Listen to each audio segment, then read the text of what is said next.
السلام علیکم ورحمۃ اللہ وبرکاتہ۔ الحمدللہ رب العالمین وصلی اللہ علی نبینا محمد وعلی آلہ واصحابہ وسلم تسلیما کثیرا۔ رب اشرح لی صدری ویسر لی امری واحلل عقدۃ من لسانی یفقہوا قولی۔ ناظرین اکرام، الحمدللہ مشہور عالم دین علامہ شیخ محمد بن صالح عثیمین رحمہ اللہ نے جو قرآن مجید کی تفسیر عربی زبان میں کی ہے، اس کا الحمدللہ جامعہ اہل سنہ والجماعہ حیدرآباد کی جانب سے اردو ترجمہ گزشتہ 2 سال سے کیا جا رہا ہے، اور الحمدللہ اس وقت 30 پارہ 30واں پارہ اور پہلا پارہ اس کا اردو ترجمہ الحمدللہ ریلیز کر دیا گیا ہے عام عوام کے لیے۔ الحمدللہ اسی میں جو علامہ شیخ عثیمین رحمہ اللہ نے جو قرآن مجید کی تفسیر کی ہے، اس میں سے آج اس کلاس میں بسم اللہ الرحمن الرحیم کی جو تفسیر شیخ نے کی ہے، جس میں عربی گرامر کے لحاظ سے کئی الحمدللہ باتیں سمجھائی گئی ہیں، اور کانسیپچول ایجوکیشن کے اعتبار سے الحمدللہ کئی باتوں کا الحمدللہ پیغام دیا گیا ہے۔ اس میں سے عام مسلمان ہوتے ہوئے میرے اور آپ کے لیے کم سے کم کس بات کی انڈرسٹینڈنگ ہونی چاہیے، وہ انشاءاللہ سیکھنے کی کوشش کریں گے۔ بسم اللہ الرحمن الرحیم تفسیر کے کئی مقامات پر شیخ محترم یہ لکھتے ہیں کہ بسم اللہ الرحمن الرحیم یہ قرآن مجید کی ہر سورت کا حصہ ہے، اور سوائے سورۃ التوبہ کے، اس لیے کہ جب نبی صلی اللہ علیہ وسلم قرآن مجید کی کسی سورت کا آغاز کرواتے صحابہ اکرام کو لکھنے کے لیے تو بسم اللہ الرحمن الرحیم سے لکھنا شروع کرواتے۔ اب یہ سوال آنا کہ سورہ توبہ سے پہلے کیوں نہیں ہے، تو اس کا آسان جواب یہ ہے، جو ایمان سے ہمیں کام لینا چاہیے کہ نبی صلی اللہ علیہ وسلم نے سورۃ التوبہ لکھانے سے پہلے بسم اللہ الرحمن الرحیم نہیں لکھایا۔ یہ ایک بیسک آنسر ہے۔ اس کے علاوہ کئی حکمت بھری باتیں علماء اکرام کرتے ہیں، لیکن عام مسلمان ہونے کے ناطے یہ رول ہمیں ذہن میں رکھنا چاہیے، نبی صلی اللہ علیہ وسلم نے جس بات کا حکم دیا وہ صحابہ اکرام نے کیا، وہی امت کو کرنا ہے، اور جس بات سے نبی صلی اللہ علیہ وسلم نے صحابہ اکرام کو روکا تو صحابہ اکرام رکے رہے، اور یہی عمل امت کو کرنا ہے۔ تفسیر بسم اللہ الرحمن الرحیم میں شیخ محترم کئی بات، تقریباً 2 پیجز کی الحمدللہ اس کی تفسیر ہے، 2 سے 4 پیجز کی تفسیر الحمدللہ، جس میں بیسک پیغام جو عام مسلمان ہونے کے ناطے مجھ کو اور آپ کو ایک انڈرسٹینڈنگ ہونی چاہیے، وہ سیکھنے کی کوشش کریں گے۔ شیخ محترم لکھتے ہیں بسم اللہ میں پہلا فائدہ یہ ہے کہ اللہ تعالیٰ کے نام کو مقدم کر کے تبرک حاصل کرنا، یعنی کسی بھی کام سے پہلے، کھانا کھانے سے پہلے، قربانی سے پہلے، یا کسی بھی کام کو نکلنے سے پہلے بسم اللہ جب کہا جاتا ہے، چاہے وہ بسم اللہ توکلت علی اللہ ولا حول ولا قوت الا باللہ دعا ہو، یا کھانے سے پہلے بسم اللہ ہو، یا قربانی سے پہلے بسم اللہ اللہ اکبر ہو، جہاں بھی بسم اللہ آتا ہے، اور قرآن مجید کی تلاوت سے پہلے بسم اللہ الرحمن الرحیم ہو، یا کسی بھی کام سے پہلے بسم اللہ کہنا ہو، یا جہاں پر بسم اللہ الرحمن الرحیم کہنے کی تعلیم ہو، کہا اس میں 2 فائدے ہیں۔ پہلا فائدہ کہ ہم اس لیے کرتے ہیں، اللہ کا نام اس لیے لیا جاتا ہے تاکہ اللہ کے نام کے ذریعے اس کام میں مدد حاصل کی جائے، اس کام میں برکت حاصل کی جائے، اللہ کے نام کے ساتھ تبرک حاصل کیا جائے، اس لیے کہ جس کام کو اللہ کے نام کے ساتھ آغاز کیا جاتا ہے اس میں اللہ کی مدد شامل ہوتی ہے، اس میں اللہ کی طرف سے برکت ہوتی ہے۔ برکت سے مراد یہ بات ہے کہ بھلے وہ چیز چھوٹی دکھتی ہو لیکن فائدہ اس میں زیادہ ہو، کھانا ہو بھلے کم ہوگا لیکن برکت اس میں زیادہ ہوگی کہ آپ تھوڑا بھی کھا لیں گے تو آپ کے لیے کافی ہو جائے گا، یا ایک سے زیادہ لوگ الحمدللہ کھا کر اسے اللہ کی طرف سے فائدہ اٹھا سکتے ہیں۔ برکت کے کئی معنی ہوتے ہیں، لیکن بیسک بات بتائی جا رہی ہے۔ اللہ تعالیٰ کے نام کو مقدم کر کے تبرک حاصل کرنا، برکت حاصل کرنا اس کام میں، یہ پہلا فائدہ ہے۔ تو جو بھی کام ہم کریں اللہ کے نام کے ساتھ کریں، اس بات کا خیال رکھیں جہاں سے بسم اللہ کہنے کا حکم ہے وہاں بسم اللہ ہی کہیں، جیسے کھانے سے پہلے، پانی پینے سے پہلے، دودھ پینے سے پہلے، اور جہاں پر بسم اللہ الرحمن الرحیم کی تعلیم دی گئی وہاں پورا بسم اللہ الرحمن الرحیم پڑھے، اور جہاں پر بسم اللہ توکلت علی اللہ، صرف بسم اللہ کہہ کر بعد میں دوسری دعائیں جوڑی گئی، وہاں وہ پڑھیں۔ سنت میں جو بات بتائی گئی بسم اللہ کے استعمال کو، اسے ویسا ہی تلاوت کرنے میں بھلائی ہے۔ اگر یہ کہیں گے بسم اللہ وعلی برکت اللہ، میں کھانے سے پہلے یہ پڑھوں گا، اس میں اللہ کی برکت ہی تو مانگ رہا ہوں نا، تو پھر اللہ کے نبی صلی اللہ علیہ وسلم کو بھیج کر تعلیم دینے کا مقصد کیا ہو گیا اگر آپ اپنی طرف سے بسم اللہ میں اضافہ کرتے جائیں گے؟ تو جس موقع پر بسم اللہ کا استعمال جیسا کرنے کے لیے کہا گیا ویسا ہی کرنا، اسی میں میری اور آپ کی بھلائی ہے۔ دوسرا فائدہ شیخ لکھتے ہیں، دوسرا فائدہ یہ ہے، اللہ کے سوا کسی اور کے نام سے برکت یا تبرک حاصل کرتے ہوئے میں نہیں کھاتا ہوں، بلکہ صرف اللہ کے نام کے ساتھ تبرک یا برکت حاصل کرتا ہوں اور اسی سے مدد چاہتا ہوں۔ دیکھیے پہلے فائدے میں شیخ نے یہ بتایا کہ اللہ کے نام کے ساتھ برکت حاصل کرنا چاہتے ہیں، اس کام میں اسی لیے اللہ کا نام لیتے ہیں جو سنت سے ثابت ہے اس طریقے سے۔ دوسرا، اس بات کا اقرار ہے کہ میں اللہ کے علاوہ کسی اور کے نام کے ساتھ برکت حاصل کرنے کا عقیدہ رکھتا ہی نہیں، میں اقرار کرتا ہوں کہ یہ عمل صرف اللہ کے نام کے ساتھ ہی کیا جا سکتا ہے، برکت کا اصول صرف اللہ کے نام کے ساتھ ہی کیا جا سکتا ہے، کسی اور کے نام کے ساتھ میں کام کر ہی نہیں سکتا۔ جیسے اگر کوئی کہہ دے اپنی آفس کے ٹیبل پر بیٹھتے وقت میں اٹھتے وقت میں المدد یا رسول اللہ، المدد یا غوث اعظم، کفر ہو گیا، شرک ہو گیا، کیونکہ آپ آغاز کر رہے ہیں اپنے کام کا اللہ کے علاوہ رسول اللہ صلی اللہ علیہ وسلم سے مدد مانگ کر یا کوئی اللہ کے دوسرے بندے سے مدد مانگ کر، تو یہ شرک ہو جائے گا۔ یا آپ اپنے کام کے آغاز سے پہلے کوئی ایسی چیز پلیتے پر لکھی ہوئی ہے وہ جلا کر آپ بیٹھ رہے ہیں، یا دکان کا شٹر بند کرتے وقت میں کچھ آگ جلا کر اس پیپر سے اس کا آرتی اتار رہے ہیں، اس طریقے کے جو کام انسان کرتا ہے تو اللہ کے علاوہ کسی اور سے مدد چاہ رہا ہے، شرک اکبر ہو جائے گا۔ تو دوسرا فائدہ شیخ محترم نے بتایا کہ صرف اللہ کے علاوہ اللہ سے ہی مانگتا ہوں، اللہ کے علاوہ کسی اور کے نام سے برکت نہیں مانگتا۔ یہاں پر اپنی توحید کا اقرار ہے، اور شرک کیا چیز ہے، شرک سے ہم دوری کرنے کا اعلان بھی بسم اللہ الرحمن الرحیم میں کر رہے ہیں، جو دوسرا فائدہ ہے۔ تیسری بات شیخ محترم نے لکھی، بسم اللہ کس کے نام کے ساتھ؟ اللہ رب العالمین کا ذاتی نام ہے۔ اللہ تعالیٰ کے کئی نام ہیں، لیکن اللہ کا جو ذاتی نام ہے وہ اللہ ہے، جو رب العالمین ہے اس کا ذاتی نام اللہ ہے۔ شیخ صالح الفوزان لکھتے ہیں اللہ، یہ اللہ کے صرف نام ہے، یہ صفت نہیں ہے۔ صفت یعنی ایٹریبیوٹ جو اللہ عز و جل کے لائق ہے، جو اللہ عز و جل کرتا ہے۔ رب العالمین کا یہ صرف نام ہے، یہ صفت نہیں ہے۔ اب صفت کیا ہے؟ اللہ یہ رب العالمین کا ذاتی نام ہے جس سے کوئی اور موسوم نہیں ہو سکتا، کوئی کسی اور کے لیے نام لائق ہو ہی نہیں سکتا۔ کیوں نہیں ہو سکتا؟ اس لیے کہ تمام اسماء حسنہ صرف اور صرف اللہ ہی کے لائق ہیں، اس لیے کسی اور کا نام نہیں ہو سکتا۔ اللہ یہ رب العالمین کا ذاتی نام ہے جس کی صفات 100 سے زائد ہیں، جس میں حدیث میں آیا ہے یہ انگنت اللہ کی صفات، اور ایسی صفات اللہ تعالیٰ کی جس کا علم صرف اللہ عز و جل کو ہے، جو غیب میں بھی ہے، جس کا علم قیامت کے دن نبی صلی اللہ علیہ وسلم کو اللہ عز و جل دیں گے۔ وہ اللہ تعالیٰ کی تمام صفات صرف اور صرف اللہ ہی کے لیے لائق ہے، کسی اور کے لیے لائق نہیں ہے۔ اسی کے لیے تمام اسماء حسنہ ہیں، اسی کے تابع ہوتے ہیں، کسی اور کے نہیں۔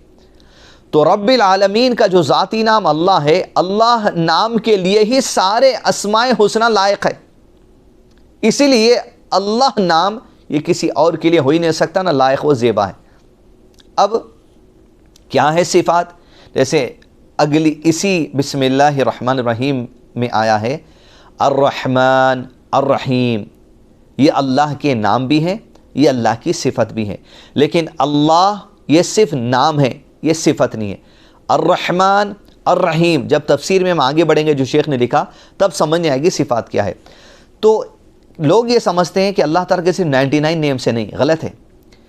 100 سے زائد اللہ تعالیٰ کے اسماء و صفات ہیں جو قرآن و سنت میں جمع کیے گئے، لیکن حدیث کا مطلب یہ ہے ان 100 سے زائد اور کئی جو غیب میں بھی ہیں، جو آخرت میں جس کا علم ہوگا، جو اللہ کے نام اور اللہ کی صفات ہیں، ان میں سے جو 99 یاد کر لے گا اس کے لیے فضیلت حدیث میں بیان کی گئی ہے۔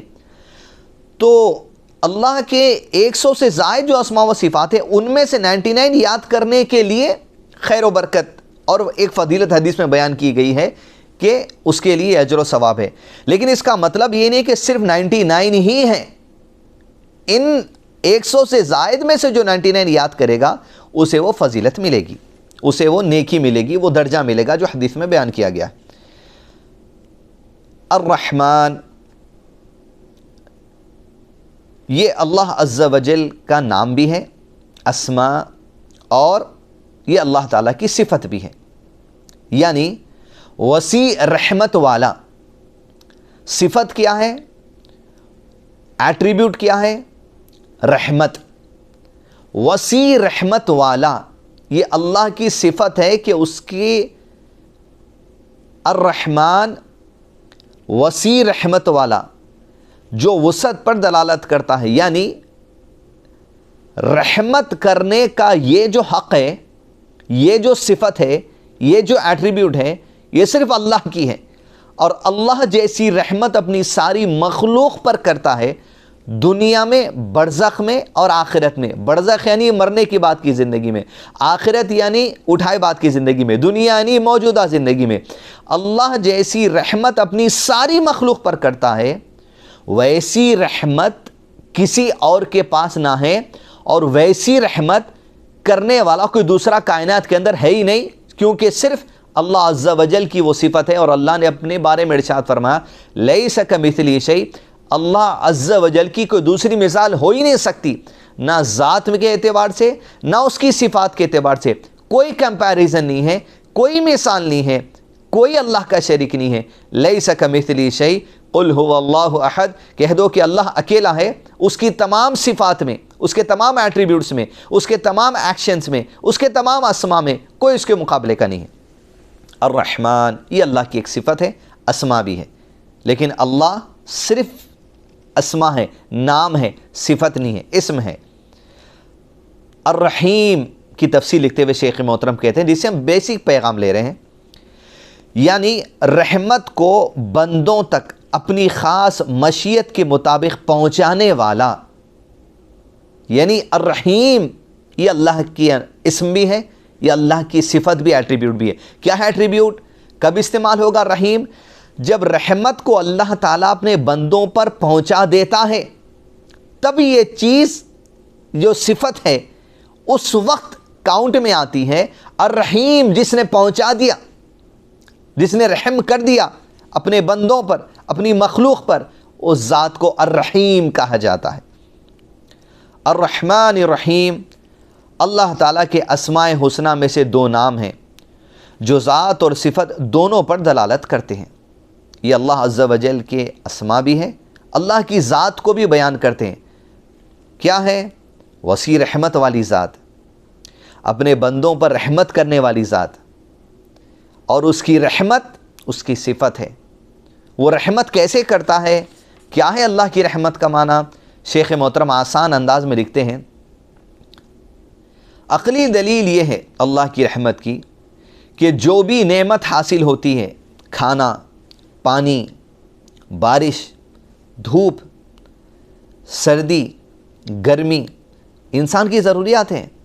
پیاس بجھانے کے لیے پانی، انسان کے لیے صحت، سانس، خون کی روانی، دیکھنے کی طاقت، سننے کی طاقت، بولنے کی طاقت، سمجھنے کی طاقت، عمل کرنے کی طاقت، عمل کرنے کی توفیق، جو کچھ بھی نعمت اللہ کی طرف سے حاصل ہوتی ہے، چاہے دنیا کے تمام امور میں، دینی امور میں، دین کی صحیح سمجھ یہ بھی اللہ کی نعمت ہے، دین کو صحیح سمجھنا یہ بھی اللہ تعالیٰ کی نعمت ہے۔ جو بھی نعمت حاصل ہوتی ہے یا جو بھی مصیبت دور ہوتی ہے، بخار آ گیا تھا، دور ہو گئی، جسم کے کسی حصے میں تکلیف تھی، دور ہو گئی، سر میں درد تھا، دور ہو گیا، آپ کے لیے مال کی تنگی تھی، دور کر دی گئی، آپ سفر پڑتے مشکل محسوس ہو رہا تھا، سفر ختم ہو گیا، آپ گھر پہنچ گئے، سختی آپ کی دور ہو گئی، کسی بھی قسم کی مصیبت، نکاح نہیں ہو رہا تھا، زنا کے قریب انسان جا رہا تھا، نکاح ہو گیا، زنا سے بچ گیا، کسی بھی قسم کی مصیبت، یا بس میں آپ سفر کر رہے تھے، بیٹھنے کے لیے جگہ نہیں تھی، ٹھہر کر کہیں دور تک سفر کرے، پھر بیٹھنے آپ کو جگہ ملی، مصیبت دور ہو گئی، کسی بھی نعمت کا ملنا جس کا اقرار ہمیں کرنا چاہیے، کسی بھی مصیبت کا دور ہونا جس کو ہمیں سمجھنا چاہیے، تو وہ اللہ کی رحمت کہی جاتی ہے۔ تو یہ اللہ کی رحمت ہے۔ الرحمن جو اپنے بندے کے جسم کے حصے میں کوئی درد ہو تو دور کر دیتا ہے۔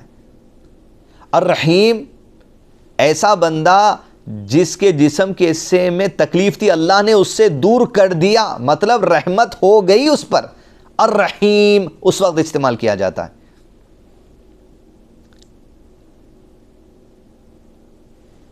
شیخ محترم تفسیر میں اور لکھتے ہیں کہ بندہ آپس میں، مخلوق آپس میں ایک دوسرے پر رحم کرتے ہیں۔ جانور ہیں، ایک جانور دوسرے جانور پر بھی رحم کرتا ہے۔ جانور اپنے بچوں کا خیال کرتا ہے، انہیں دودھ پلاتا ہے، انہیں شیلٹر میں رکھتا ہے۔ چڑیا اپنے بچوں کو جنم دینے سے پہلے ان کے لیے گھونسلہ بناتی ہے، اس میں جب بچے آتے ہیں تو ان کو کھانا لا کر چن کر دیتی ہے۔ یہ رحم ہے۔ یہ مخلوق میں اللہ عز و جل نے اپنی رحمت ڈال دی، اس وجہ سے انسان اور مخلوق جانور ایک دوسرے پر رحم کرتے ہیں۔ کوئی اگر راستے میں گر گیا، انسان آپ دیکھتے ہیں، آپ اٹھا دیتے ہیں، چاہے مذہب نہیں دیکھتے، آپ ہندو ہیں مسلمان ہیں نہیں دیکھتے، لیکن اسے اٹھا دیتے ہیں۔ کسی کی گاڑی کا ایکسیڈنٹ ہو گیا، آپ روک کر جو اسے اٹھانے کی کوشش کرتے ہیں، اسے کسی کو کچھ تکلیف ہے، چاہے ہندو ہو یا مسلمان ہو، آپ اس کی مدد کرنے کی کوشش کرتے ہیں۔ یہ جو ایک دوسرے پر رحم کرتے ہیں، یہ اللہ کی طرف سے ہمارے اندر ڈالا گیا مخلوق میں۔ لیکن یہ جو مخلوق ایک دوسرے پر رحم کرتی ہے، جبکہ خالق کی رحمت، اللہ کی رحمت، اس کی عظمت اور جلالت اور شان ہوتی ہے، یہ اس کی شان کے لائق جیسی رحمت ہے وہ ہوتی ہے۔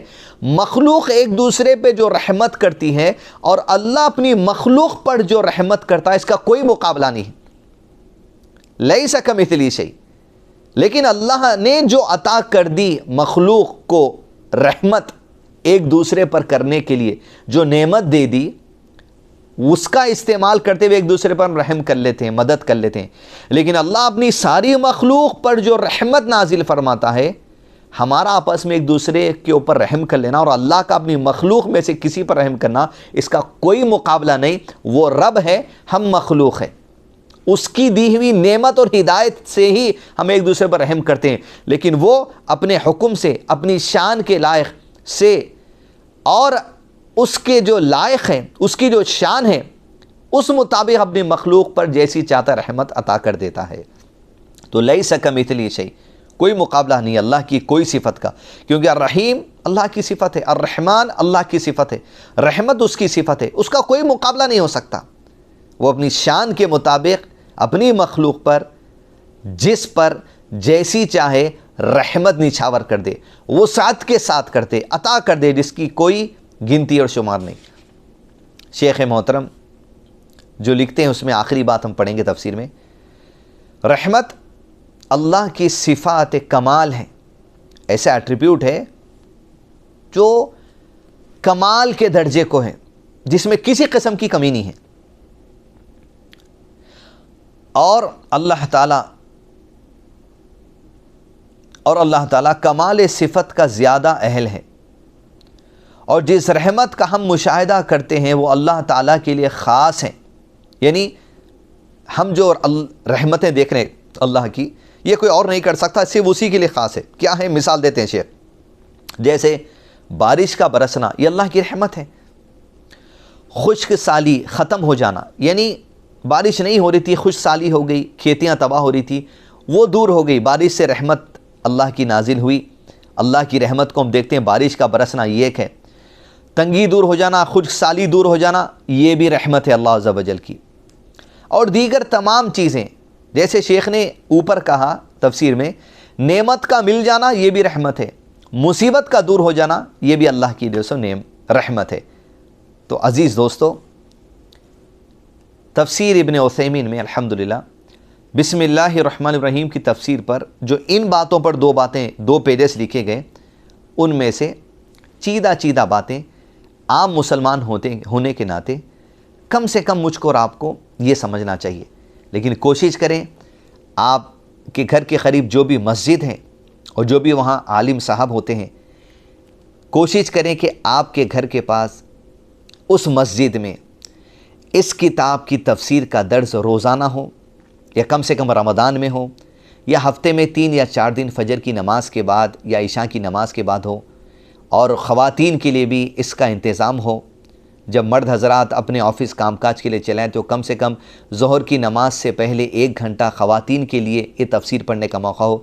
آپ کوشش کریں جامع اہل سنہ والجماعہ پر یہ کتاب ملتی ہے، ہر ایک کے ہاتھ میں ہو۔ مقصد یہ نہیں کہ اس کتاب سے پیسہ آئے، جو بھی پیسے ہوں وہ جامعہ کی اسی تفسیر کے کام کے لیے مزید آگے بڑھتے ہیں، لیکن مقصد ہے ایک علمی ماحول کو کریٹ کرنا۔ اسی لیے جامعہ اہل سنہ والجماعہ سے اس کام کو انجام دینے کی الحمدللہ اللہ کی طرف سے توفیق ہوئی اور کوشش ہوئی، اور اللہ تعالیٰ کامیابی عطا کر رہے ہیں۔ مزید 28 پاروں کا الحمدللہ کام جاری ہے۔